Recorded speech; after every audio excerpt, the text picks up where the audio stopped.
aquí estamos con ustedes en este tema fabuloso que al fin llegó. Sé que muchos, sobre todo estudiantes, lo estaban esperando y muchos que me siguen, que les he mencionado mucho que pronto estaremos con el corazón, que pronto estaremos. Creo que hoy vamos a ir adelantando un poquito con el corazón.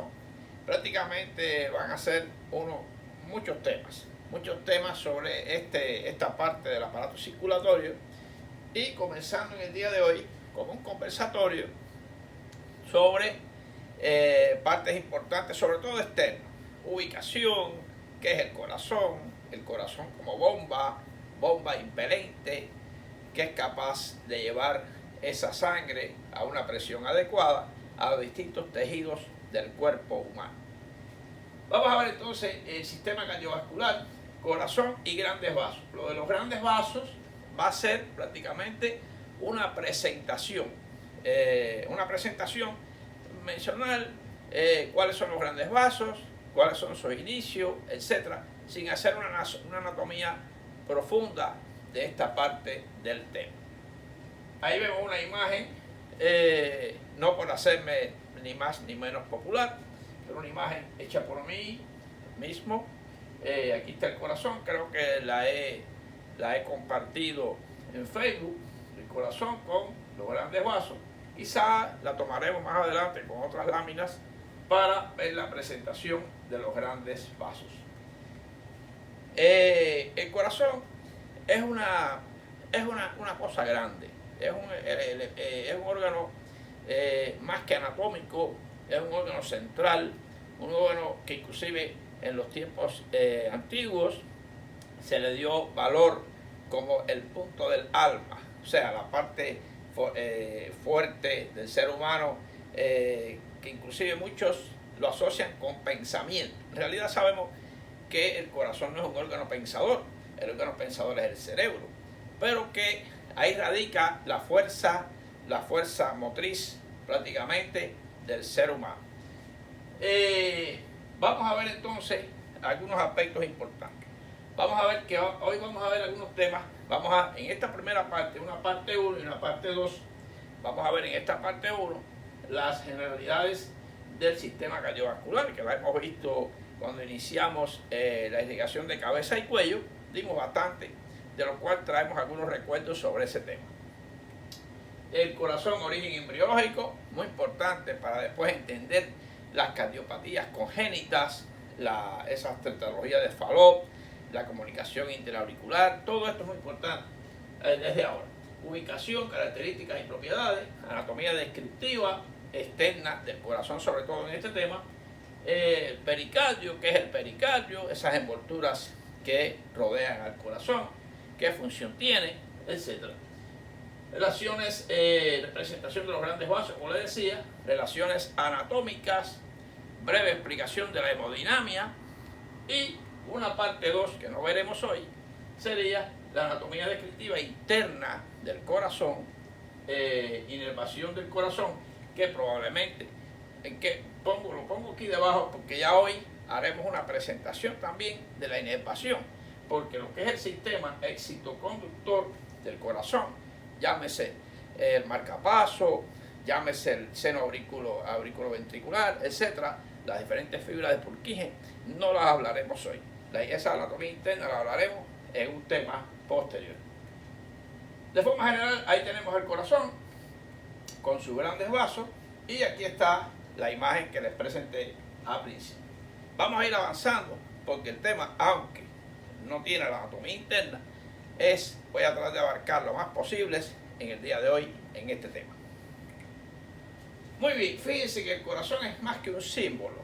El corazón, como veníamos conversando, el corazón como bomba, lo vamos a trabajar ahora en este tema de hoy. Pero fíjense que Galeno, en el siglo II después de Cristo, postuló que el corazón era el origen del calor corporal. Quiere decir, fíjense que eso es lógico, cuando el paciente está en función normal de la hemodinamia, tiene una temperatura adecuada de unos 32, 33, 34 grados centígrados a 36. Pero fíjense que Si el corazón deja de funcionar, ¿qué le pasa al cuerpo? Se enfría. El paciente está en shock. Quiere decir que parece que desde esa época le dan ese valor al corazón como no es en realidad el que produce el calor, pero la sangre sí, al llegar a los diferentes tejidos, produce la energía adecuada, porque ese oxígeno que llega, un metabolismo adecuado, se produce el calor necesario corporal. Ahora, la verdadera historia del corazón comienza en el siglo XVIII con William Harvey, 1578-1657. En esa época, fíjense que de ahí en adelante que se colocó al corazón como bomba y la circulación. Fueron los estudios primordiales de la circulación y el corazón como bomba. ¿Cuáles son algunos signos lógicamente o signología?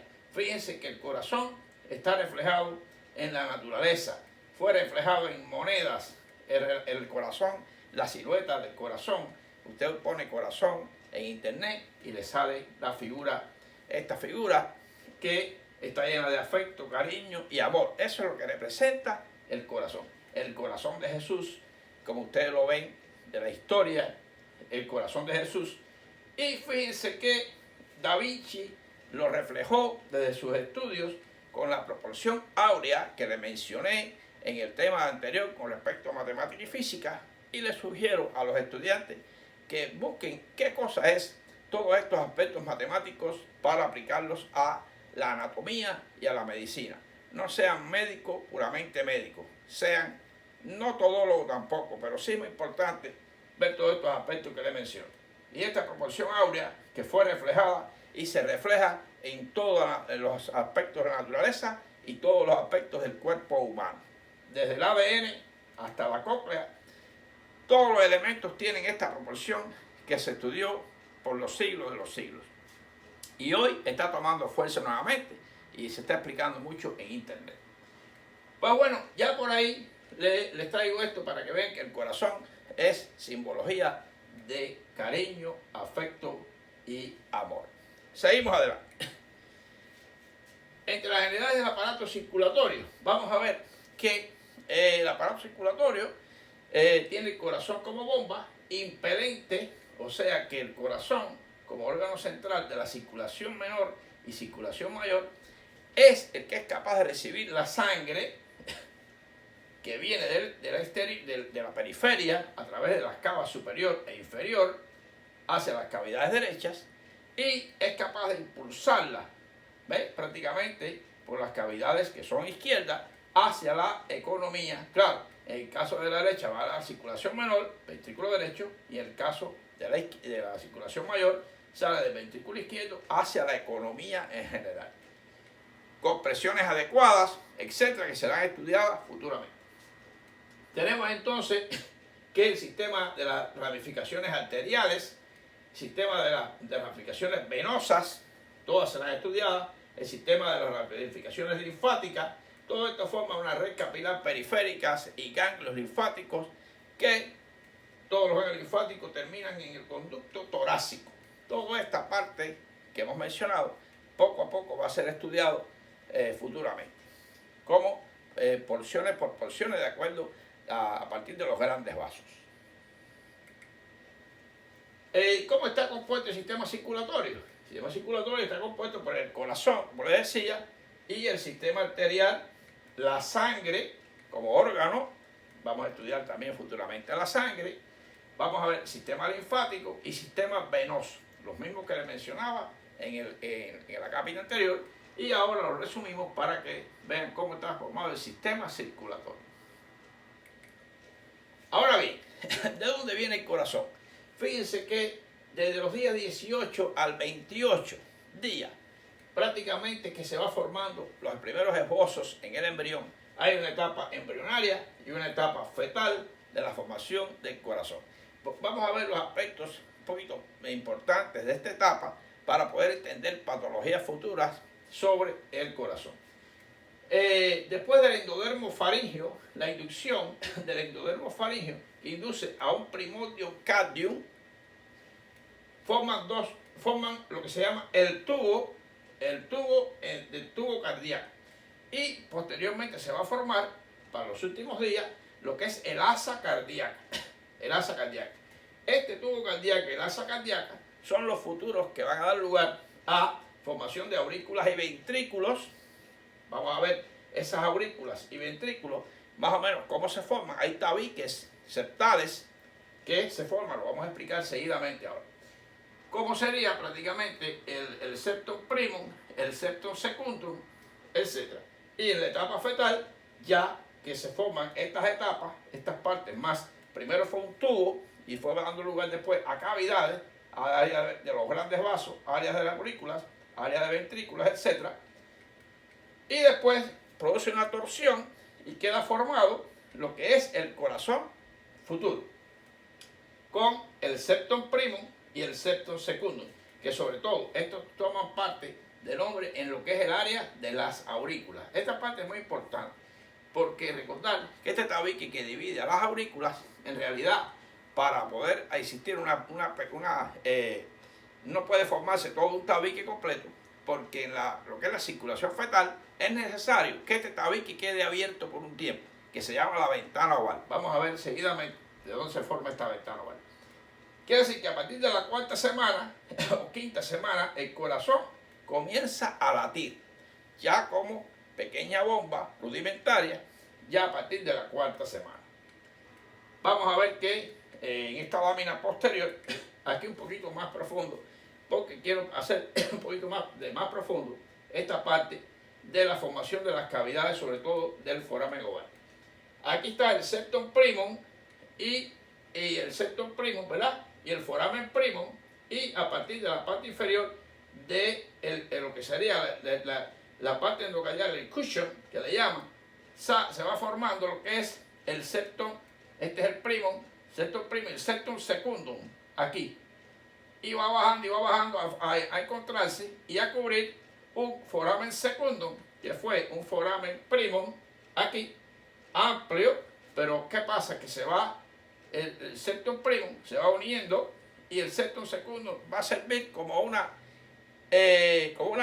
válvula, como especie de una pared, que es que futuramente quien va a cerrar la ventana oval. Este sería prácticamente esta área que está aquí, es la que va a cerrar futuramente. Aquí sería el foramen oval abierto. Aquí está el foramen oval cerrado. Mira las dos partes. Aquí está. Por ahí tiene que comunicarse la sangre entre el septum primum, el septum secundum, aquí, y va a quedar abierto el foramen oval por un tiempo en la etapa fetal, por pura necesidad de que la sangre debe pasar de las cavidades derechas a las cavidades izquierdas. Y queda cerrado posteriormente, ya después del nacimiento. Y solamente se abre para pasar la sangre en el feto. Lo vamos a ver después, más adelante, en lo que es la circulación fetal.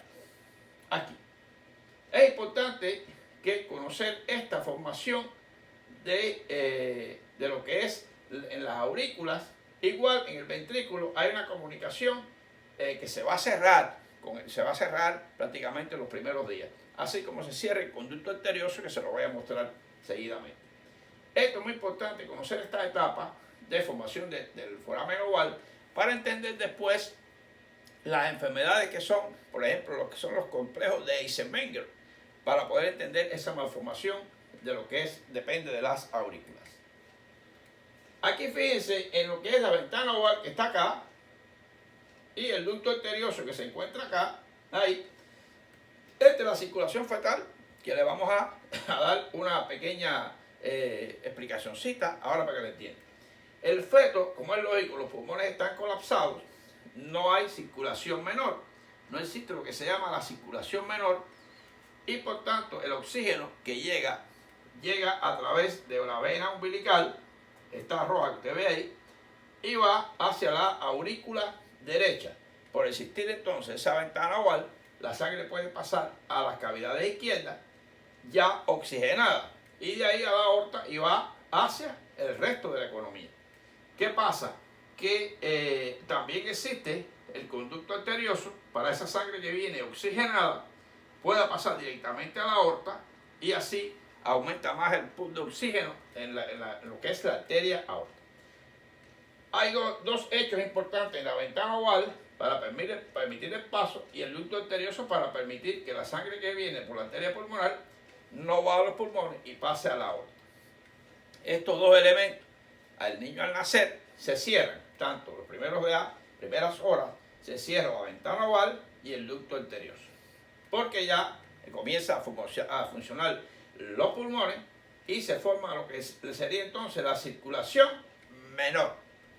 La circulación menor, que la sangre va a los pulmones y regresa. Todo esto va a ser explicado posteriormente a la aurícula izquierda a través de 4 venas pulmonares. Muy bien, esto es la pequeña explicación que le quería dar para entender por qué es importante conocer cómo se formó esa ventana oval y por qué era una ventana que estaba abierta en lo que es la etapa fetal y después debe cerrarse espontáneamente. Aquí está la ventana oval. Muy bien, ¿cuál sería la clasificación según el trabajo de mecánico y localización de los músculos, ¿verdad? Por ejemplo, de acuerdo a su estructura, puede ser liso, estriado, liso y estriado, pues de acuerdo a su función puede ser involuntario, liso involuntario, que está en las vísceras de los vasos sanguíneos, lo que es el estriado involuntario, que es el caso del corazón, que es lo que nos compete hoy, esa musculatura del corazón. Exactamente, ese miocardio, lo estudiaremos después, está formado por músculo estriado, prácticamente igual que si fuera esquelético, pero involuntario. Quiere decir que tiene una función especial. Ese músculo es autónomo, prácticamente, tiene unas características de ser un músculo autónomo que tiene prácticamente, no necesita, hasta inclusive necesita una electrificación, pero prácticamente ha demostrado que funciona prácticamente solo, tiene un automatismo, así mismo se llama, las fibras que tienen automatismo muscular. Y está el estriado voluntario, que se encuentra en la fibra esquelética, en el bíceps, en el tríceps, el cuádriceps, los músculos esqueléticos. Ese es este tipo de estriado voluntario que pertenece inclusive al arco reflejo voluntario o somático. Esto es interesante, todos estos datos que les doy, porque así es como podemos entender la función de ese corazón en un futuro.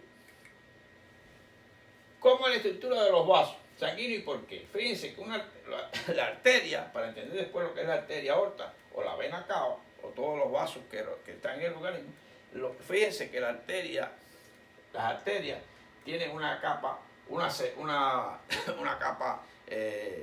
serosa, prácticamente, una adventicia que los cubre, una capa muscular y mucosae, tiene una capa elástica y tiene lo que es el endotelio, esa fibra elástica y el endotelio. La vena tiene las mismas capas con un poquito menos de fortaleza en la parte muscular, porque son más volumétricas que tensioactivas. Fíjense que interesante. Está la red vascular, la red capilar, que una arteria capilar, arterial, llega, se difunde en el tejido, forma la red capilar y después hay una red que se va hacia lo que es la parte venosa y así también rodeada de linfáticos. Ese es un resumen del sistema vascular. Y están las venas, las arterias no tienen válvulas, pero las venas tienen válvulas porque están sometidas a una presión hidrostática que van hacia el corazón, ayudadas por diferentes movimientos musculares, movimientos de locomoción del ser humano, etc. Y atracción negativa de la presión pleural negativa, la presión negativa intrapleural. Y inclusive movimientos del diafragma, etc. Todo eso atrae la sangre, pero esa válvula evita que haya un retorno de la sangre hacia atrás. Esto es prácticamente muy importante. El endotelio, no vamos a profundizar ahora. Sabemos que el endotelio tiene una función importantísima en la formación del óxido nítrico, formación de las endotelinas, etc. Muy importante de la función del endotelio. Más adelante le daremos más profundidad a esta parte. El sistema circulatorio y el corazón como bomba. Lógicamente, lo mismo que le estaba aclarando en las slides anteriores, tenemos aquí el corazón, que de él, lógicamente, empezando por la circulación mayor del ventrículo izquierdo, sale la aorta que va hacia los tejidos en forma general y de ahí regresa a través de la cava inferior hacia la aurícula derecha. Y lógicamente está la cava superior, que viene de la parte superior de la cabeza, y la cava inferior, que viene del resto del abdomen, etc., de la parte inferior del cuerpo. Y ahí va por el ventrículo derecho, y de ahí al tronco de la pulmonar, y ahí a los pulmones para el intercambio gaseoso. Y ahí tenemos prácticamente las dos circulaciones fundamentales. Ahora bien, ¿dónde está ubicado el corazón? Vamos a ver que es un órgano muscular de 4 cavidades, ya lo habíamos visto, un peso de 300 gramos aproximadamente. Tengan la idea que es como un puño cerrado aproximadamente. Un puño cerrado es el tamaño del corazón de ese hombre. Pesa unos 300 gramos, como le decía. Y prácticamente es una bomba impelente automática. Tiene automatismo. Una bomba impelente, esto es una bomba de agua, que les pongo de ejemplo aquí. Por ejemplo, para que un edificio, el 6º piso, reciba agua, es necesario que esa bomba tenga una capacidad de impelencia, de impedante, de fuerza tal para que el agua llegue a ese piso. Así pasa con el corazón. Si el corazón no tiene esa fuerza adecuada, esa eficacia para hacer llegar esa sangre a todos los tejidos, viene lo que se llama el shock, el tejido, la reacción hística de shock, con acidosis hística local, etcétera, formación de ácido láctico, bueno, es la debacle. Quiere decir que el corazón tiene una acción de bomba, situado en el mediastino, con una dirección hacia la izquierda, de arriba hacia abajo, de atrás hacia adelante y de derecha a izquierda. Quiere decir que está inclinado un poquito, recostado sobre el diafragma, en el seno fibroso, o sea, el seno pericárdico, ahí, en la zona el área de pericardio que está sobre el diafragma, ahí en esa zona, ahí está acostado con su cara diafragmática el corazón. Todo esto vamos a irlo viendo poco a poco. En el plano prácticamente, en el mediastino medio inferior. El mediastino lo vamos a estudiar más adelante para ver. Está ubicado en el mediastino medio e inferior. Porque el mediastino inferior se divide en anterior, medio y posterior. Él está ocupando el mediastino medio, dentro del saco pericárdico. Ese es el corazón.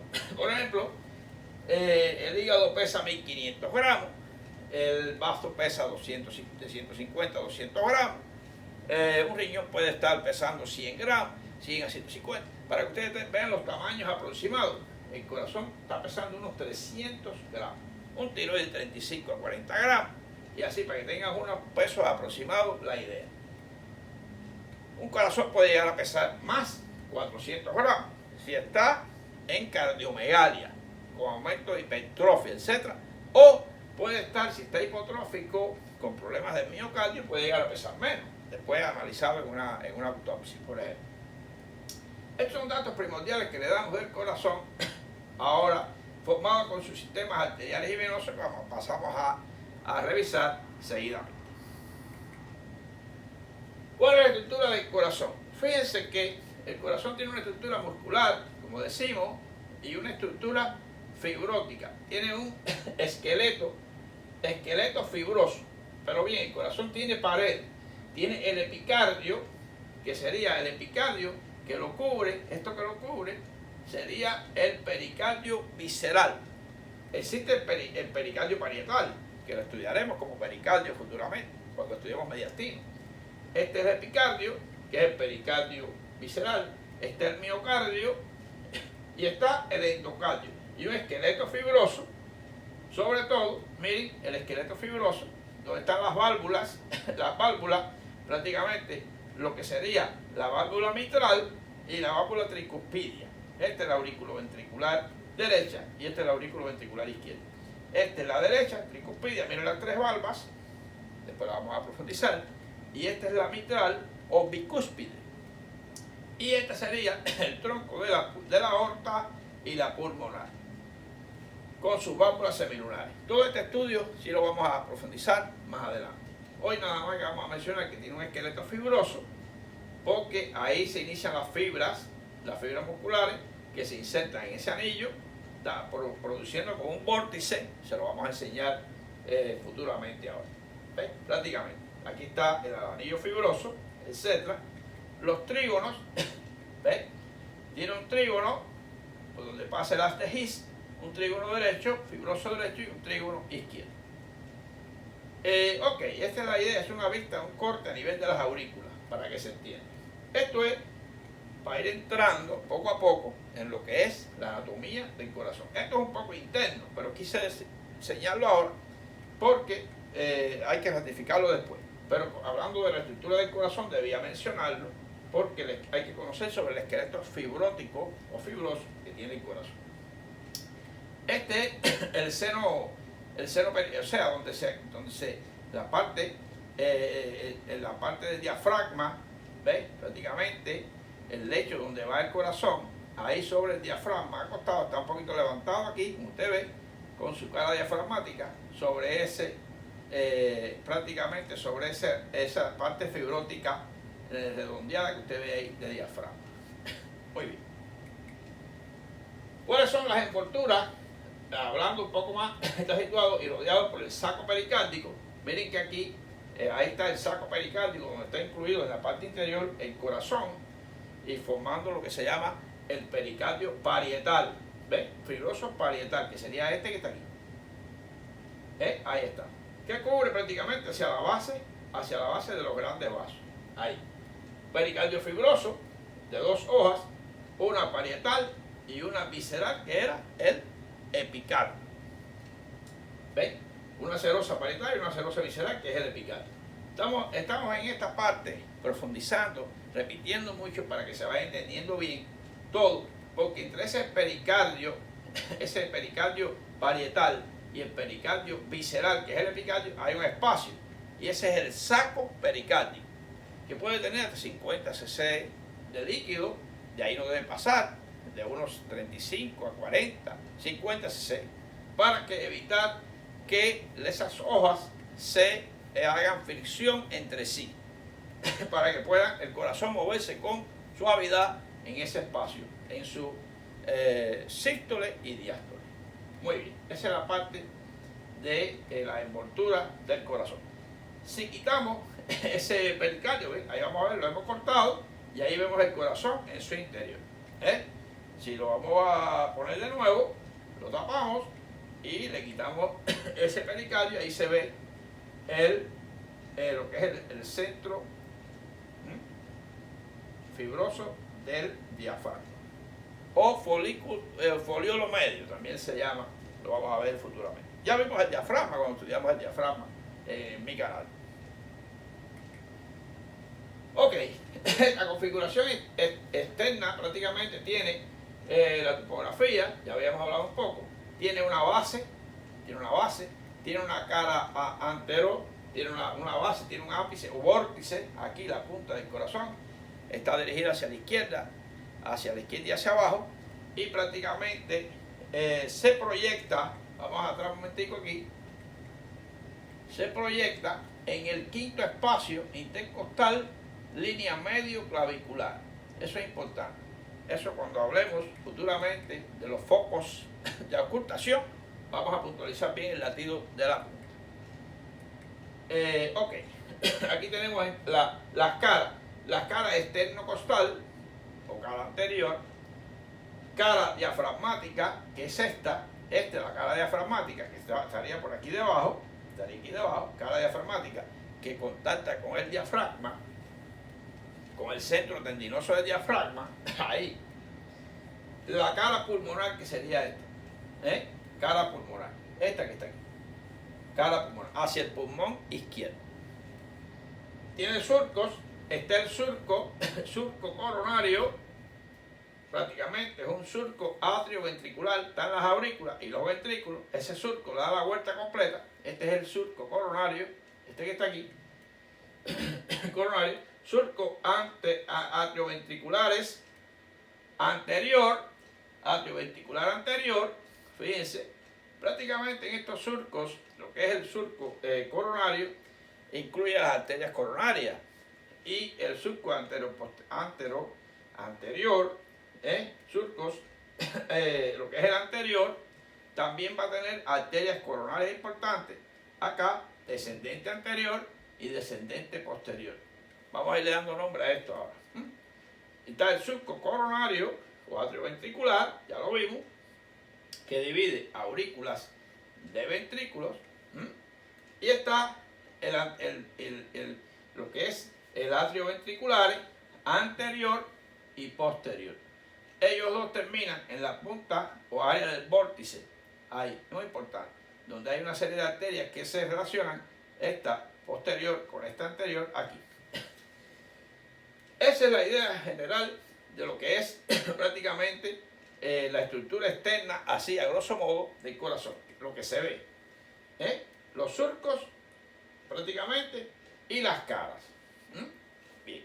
Tiene sus relaciones anatómicas, pero prácticamente lo vamos a ver un poquito más adelante en este mismo tema. Aquí vemos un poquito más específica. Fíjense que esta es una vista posterior y esta es una vista inferior. ¿Por qué? Pues fíjense que ahí usted va a ver la cava de forma vertical y ahí va a ver de forma, o sea, la ve así de forma anterior-posterior y aquí la va a ver de forma vertical. Esta es la cava inferior y esta es la cava inferior. Usted ve cómo está como ya levantado, es decir que esta es la cara diafragmática y esta es la vista anterior. Muy importante. ¿Qué vemos aquí? Aquí, a grandes rasgos. Vamos a ver la salida del tronco de la pulmonar desde el ventrículo derecho. Este es el área del ventrículo derecho, que queda dentro del surco coronario y el surco anterior, el surco anterior, anterior. Y también sería este mismo, que es el derecho, en este lado está aquí. Este es el derecho y este es el izquierdo. Aquí estaría el ventrículo izquierdo, aquí estaríamos hablando de la aorta, que sale desde el ventrículo izquierdo, y este es el corte prácticamente de la orejuelita. Esta es la aurícula o orejuela derecha y aquí estaría cortada la orejuela izquierda. Aquí las dos venas pulmonares izquierdas y la cava superior. Aquí estaría, no aparece la cava inferior, que es esta. Eso es lo que vemos prácticamente del corazón. Todas esas arteritas vamos a irle dando nombre seguidamente. Todo eso que ustedes veis de arteria vamos a darle nombre ahora. Aquí estaría la aurícula izquierda con sus 4 venas, las venas pulmonares, vena pulmonar derecha, superior derecha, vena pulmonar inferior derecha, vena pulmonar superior izquierda, vena pulmonar inferior izquierda. Porque acuérdense que el corazón está inclinado hacia la izquierda, hacia la izquierda, hacia la izquierda.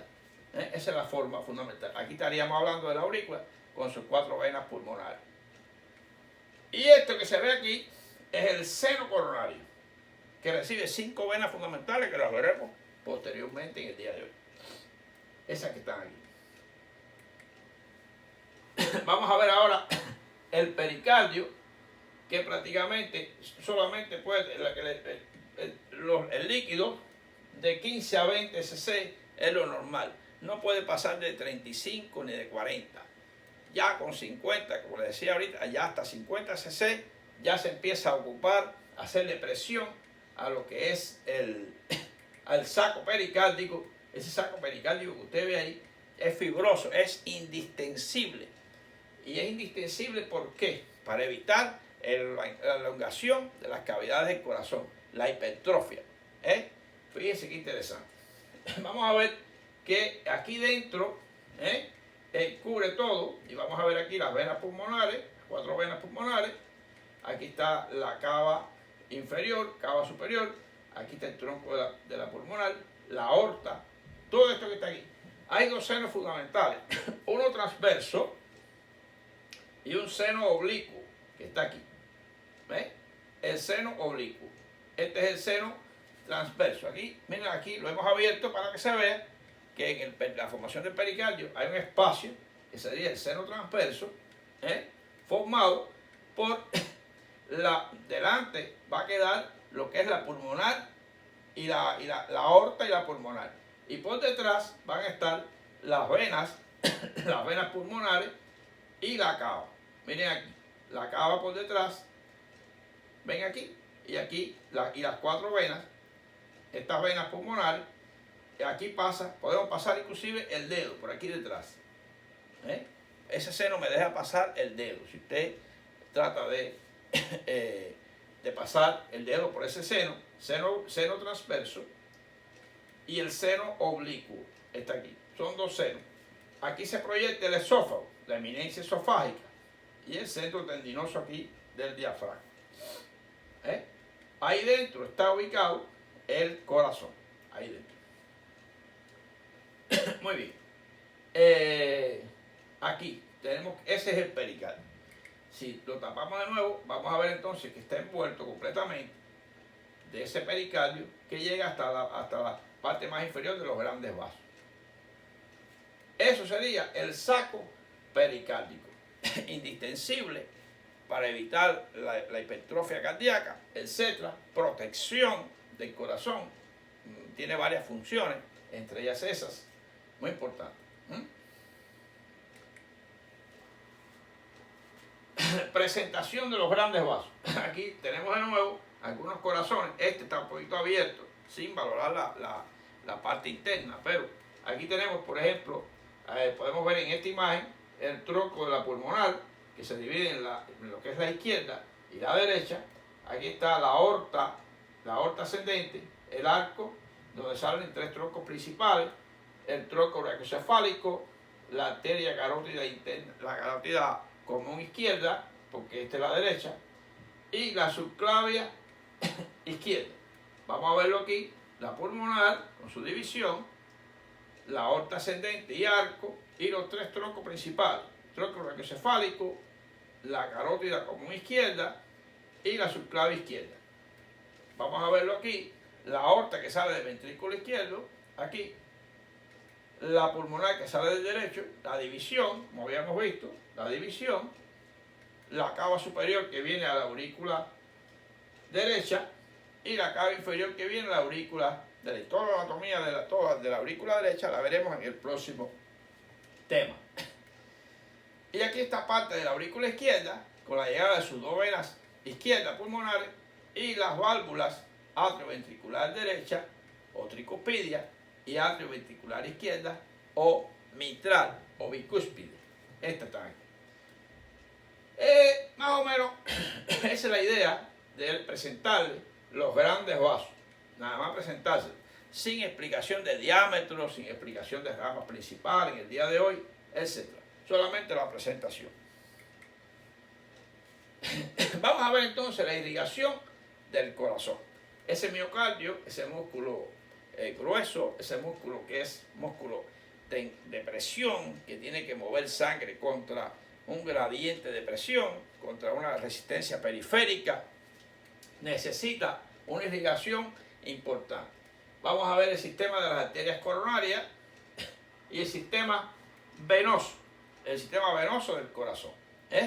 Muy importante.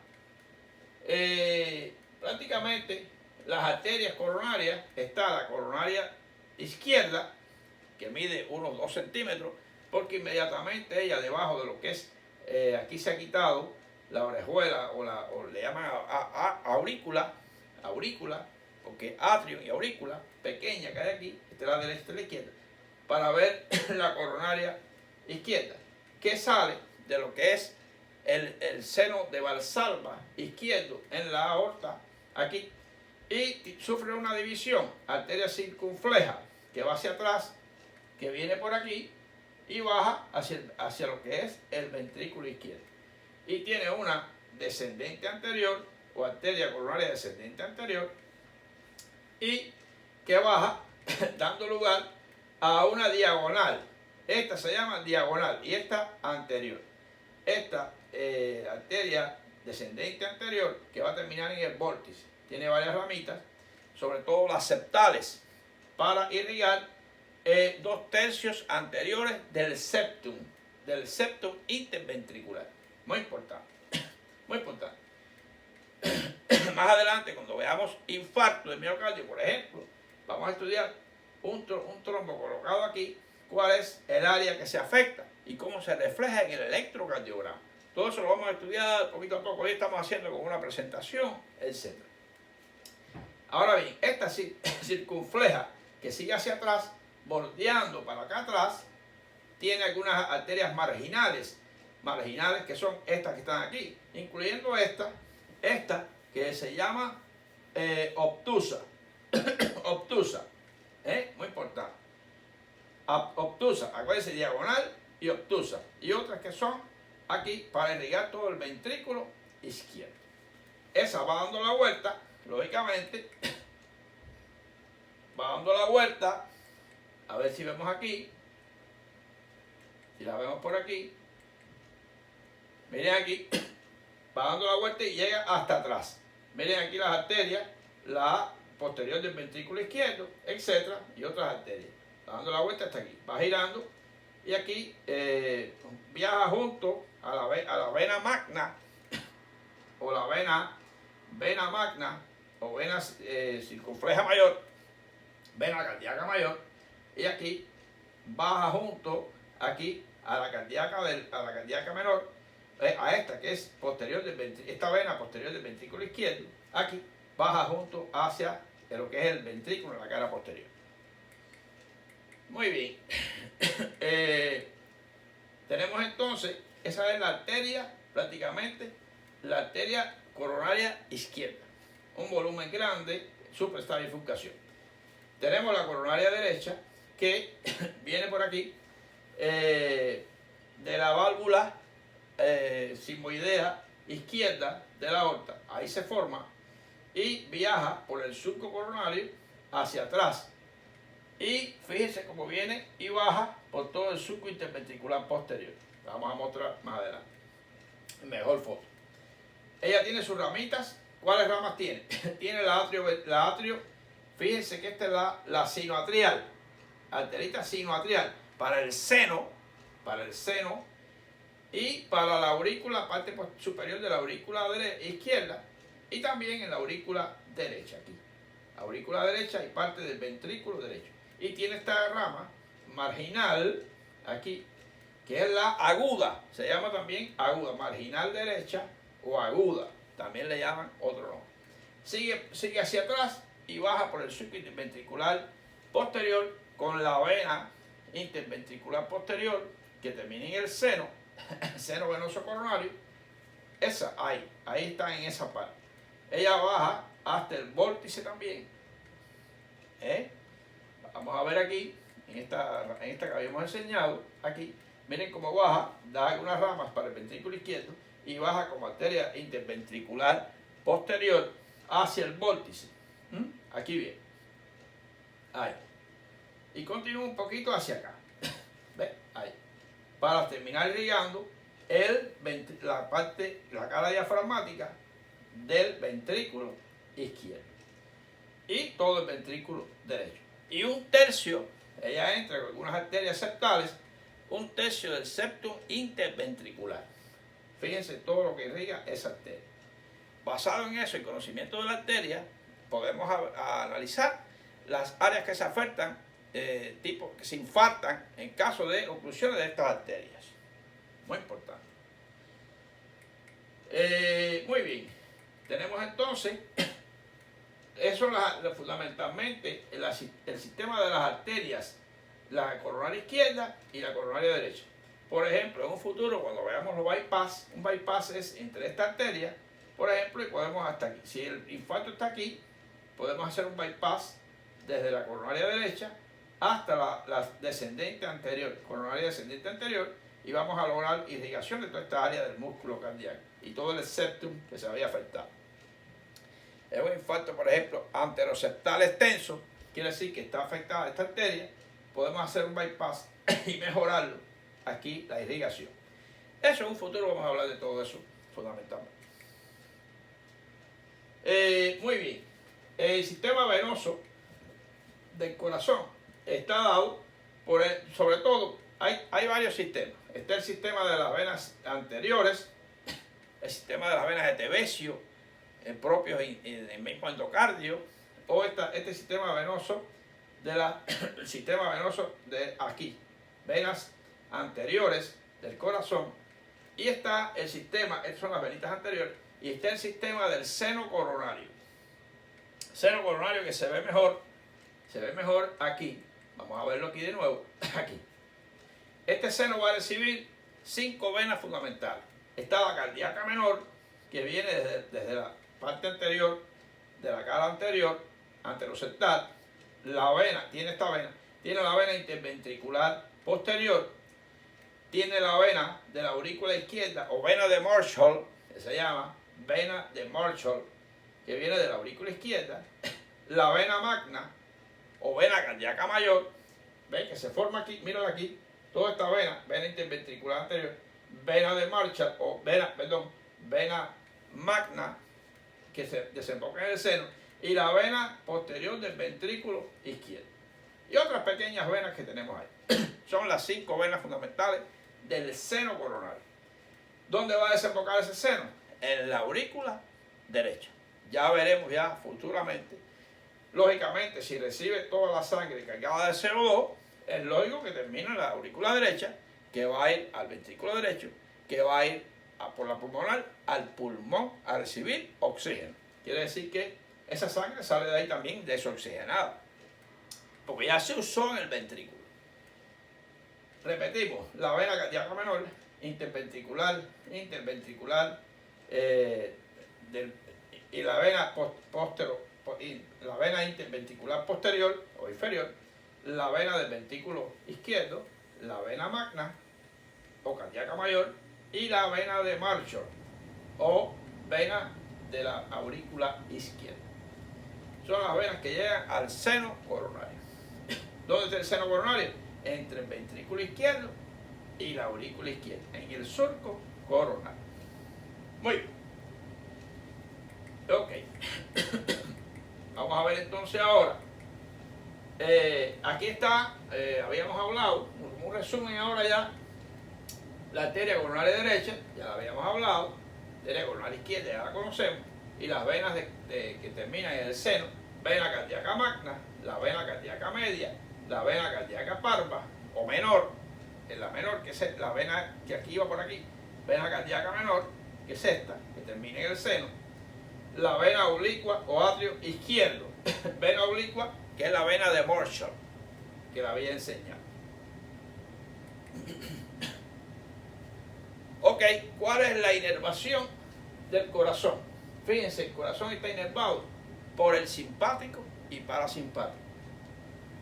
Cuando vayamos a ver el sistema éxito-conductor, vamos a puntualizar bien esta inervación. Hoy se la voy a presentar, como se dice. Fíjense que son los troncos simpáticos de T1 a T4, por la parte del simpático. Y el nervio vago, por la parte, el nervio vago, ambos lados, por la parte del parasimpático. El nervio vago derecho, nervio vago izquierdo, llegan al corazón. ¿A dónde llegan? A los senos sinusal o marcapaso y seno auricular. Y también como ramas presinápticas. Y de esos senos salen las ramas postsinápticas en el corazón. Vamos a profundizar futuramente. Y los troncos simpáticos, ahí al corazón van a llegar las neuronas, esa inervación simpática, pero postganglionar. Porque recuerden que los ganglios simpáticos están muy cerca de lo que es la cadena paravertebral. T1, T2, T3 y T4. De ahí va a salir toda la inervación hacia el corazón. De las neuronas postganglionares son las que llegan al corazón, llevando la inervación simpática. Los nervios que participan en la electricidad del corazón son inhibidores. Algunos son inhibidores, como es por ejemplo el vago, etc. Los aceleradores, como lo es el simpático, por ejemplo, depende de los receptores que tengamos. Depresores o intensificadores. Intensificadores también puede estar el simpático. Toda esa inervación, todo ese arco reflejo vegetativo lo explicaremos cuando vemos el sistema éxito-conductor.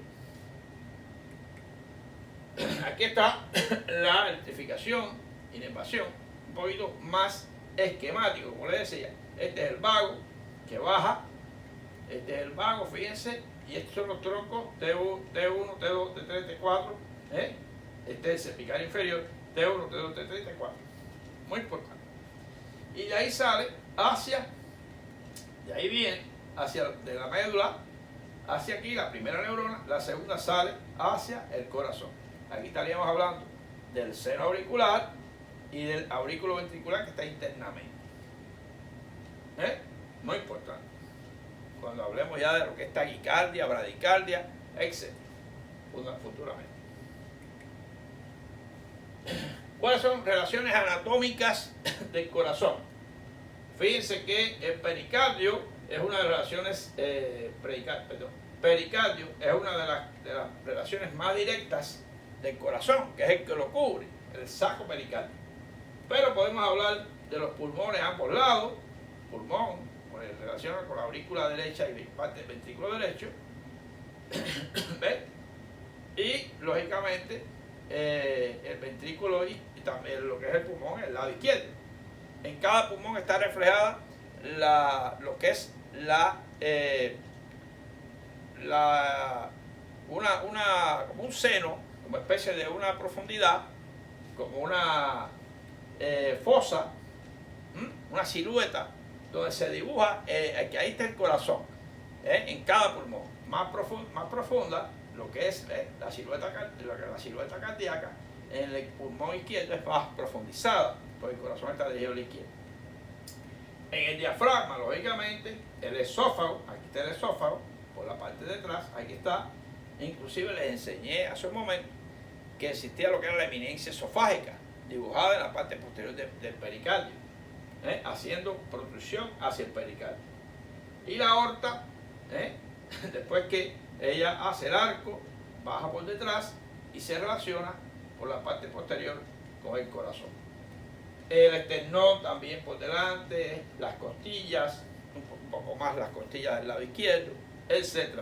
El timo más superiormente. El corazón tiene muchas relaciones. Las venas pulmonares, la tráquea, la división de los bronquios. Tiene relación en el mediastino con muchas estructuras. Con muchas estructuras.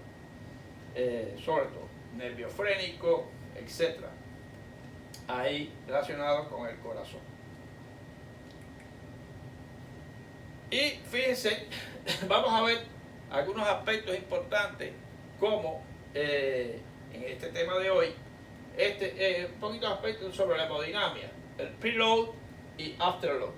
Fíjense que el corazón está situado, lo hemos visto hoy, en la parte, vamos a situarlo en la parte más superior de este triángulo y vamos a pintar acá como la sangre que le llega, el volumen de sangre que le llega se llama precarga o preload. ¿De qué depende esa precarga? Del volumen, del estado de hidratación del paciente, del estado de quemaduras o shock. Shock sobre todo hipovolémico.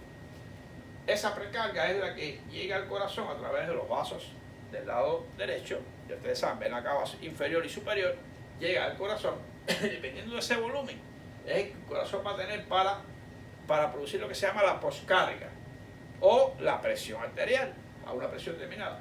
Y prácticamente hay patologías o afecciones, por ejemplo, infarto agudo del miocardio, la pericarditis, que es el líquido pericardio por encima de 35 cc o 50, que va a comprimir ya el corazón y va a evitar que se llene, va a evitar o disminuir mucho el retorno venoso.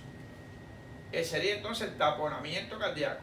Eso, todos estos elementos, más un trabajo malo del corazón, va a caer su trabajo como bomba, su eficacia, y entonces va a haber una poscarga caída. Y no va a haber un buen cumplimiento de la periferia, que sería, por ejemplo, lo que es la circulación periférica, el fallo renal, medicamentos, el shock anafiláctico y el mismo shock. El shock es tan malo, periférico como prevolumétrico. Importante. Y ahí estaríamos hablando, en el caso del fallo renal, del RAS, el sistema, futuramente veríamos, sistema de renina, angiotensina, aldosterona system, el sistema de renina angiotensina, muy importante como controlador de volumen a largo plazo. Y entonces se lo menciono porque el corazón es el centro de temperatura, de calor, como decían los nuestros próceres médicos, científicos. El corazón necesita ser impelente, tiene que recibir un volumen adecuado para impulsar ese volumen adecuado. Por tanto, ahí es el corazón, y para eso necesita una buena irrigación, necesita una buena musculatura bien irrigada para que no vengan lo que son las isquemias, las cardiopatías isquémicas, el infarto, etcétera, que estudiaremos futuramente después de todos estos temas introductorios. ¿Qué pasa si aumenta o se infecta el líquido pericárdico? Lógicamente, si aumenta, está el taponamiento cardíaco. El taponamiento cardíaco, o por ejemplo, el hemopericardio va a hacer que este corazón trabaje contra una presión enclaustrada. Recuerden que el pericardio es un área fibrótica, indistensible, y lógicamente al disminuir ese retorno venoso, lo que es el índice cardíaco, o sea, la expulsión o gasto cardíaco, cae también. Y por tanto, hay una triada de Beck conocida, que sería dilatación venosa o aumento de la presión venosa o de la precarga, caída de la presión arterial, y también sería corazón quieto por ejemplo, en la fluoroscopía. ¿Por qué? Porque como que está lleno, rodeado de líquido, no se ve el movimiento del corazón. Esa es la triada de Beck. O también otros plantean la respiración paradójica, el pulso paradójica. En el caso de la triada de Beck está la pericarditis crónica constrictiva, que puede estar ese corazón rodeado de pus, de líquido infectado, que necesita rápida punción, etcétera, de la pericardiocentesis, para dejar ese corazón libre nuevamente y que tenga un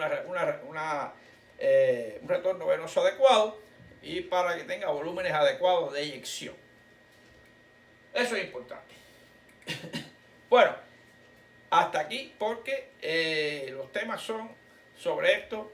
Hay que profundizar más en irrigación, hay que profundizar más cuando hablemos de infarto, vamos a profundizar más a través de irrigación. Cuando hablemos de lo que son, por ejemplo, la fibrilación, los flotters, etcétera, hay que hablar más de lo que es el sistema de circuito conductor y todo eso. Así que le doy las gracias y me despido, miren, con este estetoscopio en forma de corazón y hablando de salud, health. Así que seguimos adelante. Esto es una primera etapa y seguiremos ya preparando los próximos temas, y pueden darme un feedback para lo que he hablado hasta ahora. Puedo en el próximo tema profundizar en algo que lo haya dicho un poco más rápido, etcétera, sobre todo la vascularización, etcétera. Recuerden que no entramos a la parte interna del corazón, que se relaciona mucho con la parte externa. Después haremos en cada explicación vamos relacionando las dos anatomías. Así que seguimos viendo, así seguimos adelante, seguimos con ustedes. Este canal es de ustedes.